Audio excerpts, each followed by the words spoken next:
Hey everybody, welcome to Kimmel's Irish Pub. Time for another movie review. Tonight's movie, The Power of the Dog.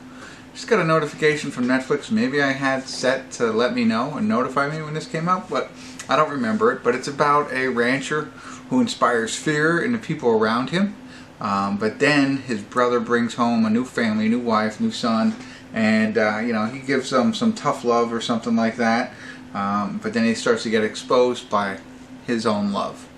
I don't know. Really don't know much about it, but Benedict Cumberbatch is in it, and I always remember when he came out, Ellen DeGeneres, not when he came out, but when I first recognized who he was on Ellen DeGeneres hosted the Oscars, and remember she did that selfie thing, and there was like Bradley Cooper was in it, and Jennifer, what's her name, was in it,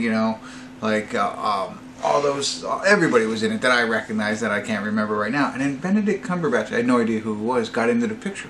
Like, who is this guy? And then, of course, he started to come out and be Doctor Strange and the numbers guy or whatever. You know, there's a lot of different things that he's in now. Now I know, obviously, who he was. But in that Oscars, I had no clue who that guy was. Anyway, so you all know who he is now. Kirsten Dunst, you know, from Bring It On, and a lot of other things. Melancholia. I don't know if you've ever seen that. That's a long, boring movie. And then Jesse Plemons is in this, of course, from Friday Night Lights. And boy, you know, these are all like their beginning films and how they've all blossomed. So it's kind of cool to see all three of them in this film. Very similar to the last movie with The Rock, Ryan Reynolds, and Gal Gadot. Not as star-studded maybe as those three, but hopefully same kind of result. A good trio of actors, and we'll see where it goes. So I think it's like 2 hours long or something like that. But and the rating right now, it is 2 hours and 8 minutes, and the rating is 6.9. So we'll see. Kind of high, 6.9. 6,829 people rated it so far. Very long opening for me. So let me get into the movie, find out what it's about, give you a better idea, let you know what I think. Stick around. I'll be back.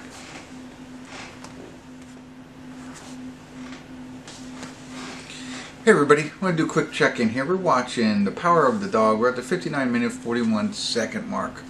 An hour and 9 minutes exactly left. Stopped it a little bit before halfway. My daughter wanted a snack. So, it's a good time as any to check in and tell you what's going on. Basically, Jesse Plemons' character and Benedict Cumberbatch, they're brothers. And they're both ranchers. They have this nice ranch where they've been ranching for 25 years, they tell you. Now, it's interesting because Benedict's character is really the cowboy, the dirty one, does all the work, whereas Jesse is more clean cut. You don't see him doing anything, you know, chores-wise anyway. So I'm not sure what kind of role he plays, but they do seem like they're equals, and they actually even sleep in the same room together in separate beds. Now, you come to, I think, throughout, you know, at least the first 59 minutes, not like Benedict's character. He's the one who, they allude to, he instills fear and stuff like that. He's just not a likable guy. So he plays it pretty well.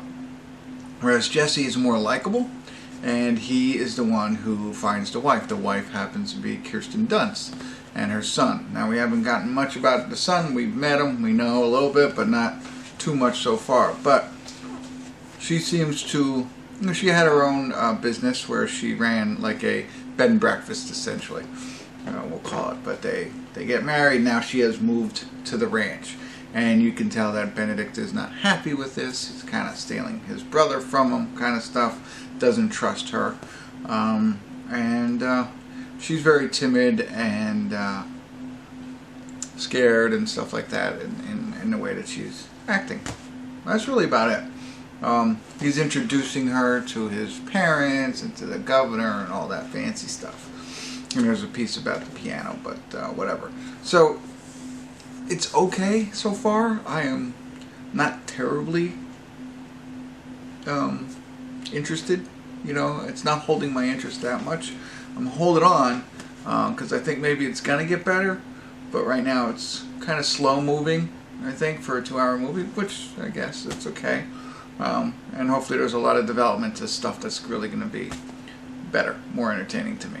That's what I got so far. But let me get back to it, see what happens. If anything interesting happens, I'll check back in. If not, I'll see you at the end, give you my final thoughts. Stick around, I'll be back.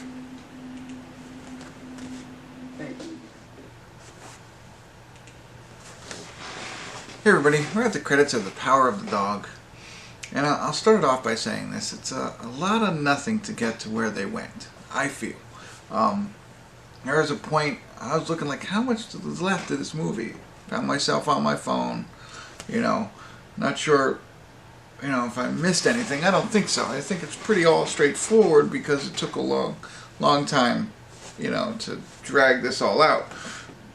And when we get to the conclusion, and that's the whole thing. I was like, okay, I'm making it through this 2-hour film. I'm going to get the big so what, the big to do, And, there is a conclusion to this movie, and there's a dramatic climax like there are in most of them. Which was okay, all right. Applaud for that. But like I said, it took a long time with, I don't know. It didn't draw me in to get, now I'm interested, to be honest with you. But I wasn't for the first 2 hours and whatever. It's a 2-hour and 8-minute movie? Yeah, for the first 2 hours in a movie. Now I'm kind of interested. I'm thinking back through the movie, and that's cool. There's some pieces that I'm like, oh, wait a minute, So it makes you do that.